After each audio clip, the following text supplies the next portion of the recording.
So let's talk about the biggest problem with Bitcoin, and this problem could be a existential threat for Bitcoin being accepted and used as a global neutral reserve currency.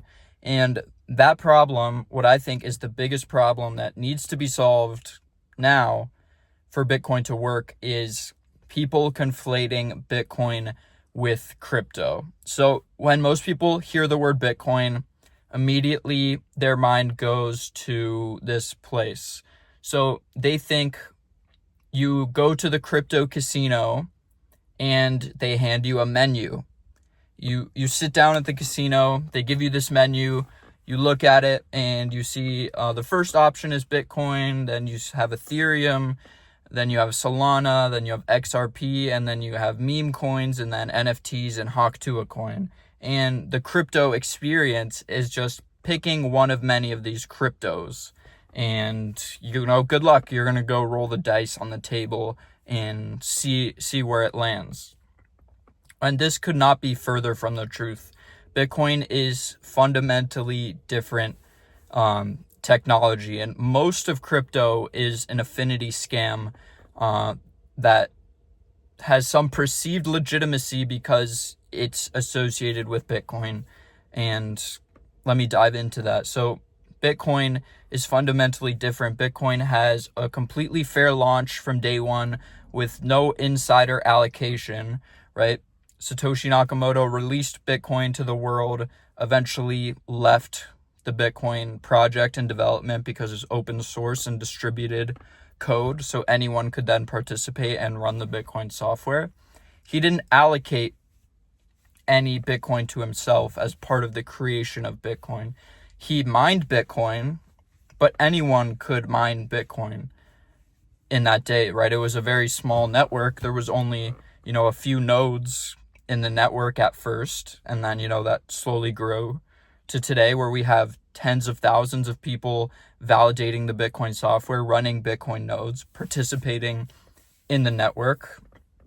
There's no insider allocation. Almost every other cryptocurrency has some kind of insider allocation. When they create the token, they allocate some to themselves, and then when they want to fund, either their lifestyle or their business around this token, they sell those tokens into the market, right? 99.9% of crypto is people selling you a token that they themselves created, right? That's the biggest fundamental difference with Bitcoin and crypto. With Bitcoin, no one's trying to sell you Bitcoin, right? I don't come up here every day on my YouTube channel and talk about Bitcoin because I want you to buy my Bitcoin from me. I talk about Bitcoin because I think it's a fundamentally important technology that needs to be understood. And the biggest problem I see is that people think Bitcoin and crypto are one and the same, right? Bitcoin's just another crypto, pick your flavor and then roll the dice and gamble your future away on crypto tokens, right? It's a fundamentally different technology. Bitcoin is permissionless. It's fully decentralized. These other tokens aren't. They have different degrees of decentralization. And Bitcoin is truly decentralized because it's incredibly easy to become a validator on the Bitcoin network. So I can kind of briefly touch on two cryptos that people shill a lot and compare to Bitcoin when there's really no comparison. The first of those is Solana. They say, well, Solana has more use cases because the transactions are faster. It allows for more, different use cases of crypto, of blockchain technology. And sure, that's the case, but that doesn't make it money. And what I mean by that is Bitcoin is special because anyone can run a Bitcoin node. You could get an old gaming laptop potentially and run a Bitcoin node, run an implementation of the software.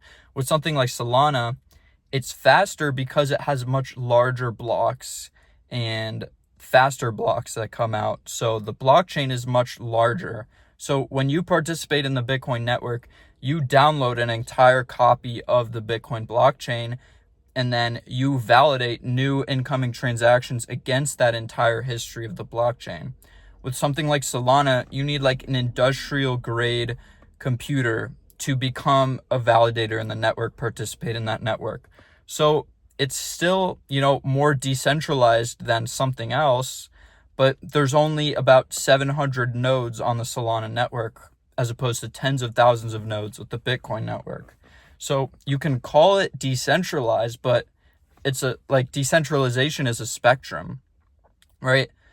Everyone talks about central banks. Central banks are an incredibly centralizing system, but there's also multiple nodes of the central banking system. That doesn't make it a decentralized, permissionless system.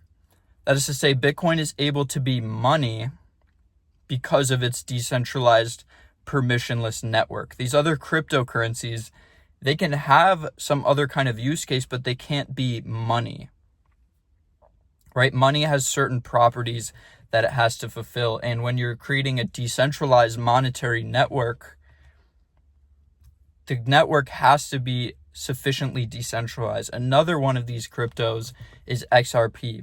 XRP people love to say that XRP is so much better than Bitcoin. I could make a whole video on this, and I have, on why XRP is not what people claim it to be. XRP is even more centralized. It only has 150 validators on the network. And to become a validator on the network, you need to be approved by the executive team of Ripple to become a validator. How is that a decentralized network? Sure, it's more decentralized than something else, but it's not permissionless money, right? Bitcoin is open source, permissionless, borderless money that you can take anywhere in the world, stored in your brain, right? That's what makes it unique. These other crypto projects aren't money. Hawk coin is not money and was never created to be money and compete to be a form of money that people use to store their labor for the future, to transact with other people, and to measure economic value, right? No one was suggesting that you should denominate your groceries, measure your groceries in Hawk token, right? But people still think these are just one and the same. They're just two eggs in the same basket.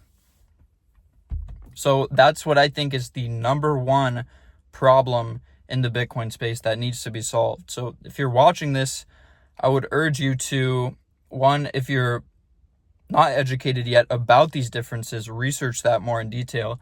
And if you understand the fundamental difference, then be part of this educational mission, because I think education is vitally important. And I think if more people understand Bitcoin, then we will be able to move into this sound money economy much more smoothly. So that's what I would challenge you to do. Help, even if it's just talking to a few people, even just educating yourself is a big step. There's tons of great books out there. I can recommend some for sure. But yeah, that's about it for this video. Support the channel, support my daily upload mission. And if you want to get some Bitcoin for yourself, my two favorite Bitcoin only exchanges are River and Strike. I'll leave links to both of those down below. They don't try to sell you, Hawk coin and other meme coins. They're Bitcoin only platforms. All right, I could make a whole other video about Coinbase and how they've basically become a altcoin casino and a literal casino. They're actually offering sports betting now. And that's another huge problem. I know I said I was ending the video, but Coinbase is incredibly damaging as well, because they're further making people associate Bitcoin with crypto, and they're this crypto exchange that's now literally a gambling platform.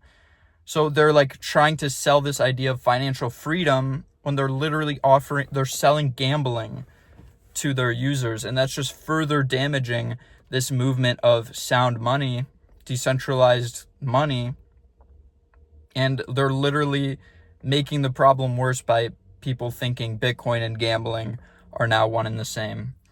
But this is actually it for the video. Thank you for watching, and I'll see you in the next one. As always, together, let's work, save, and build a better future with Bitcoin. See you in the next video.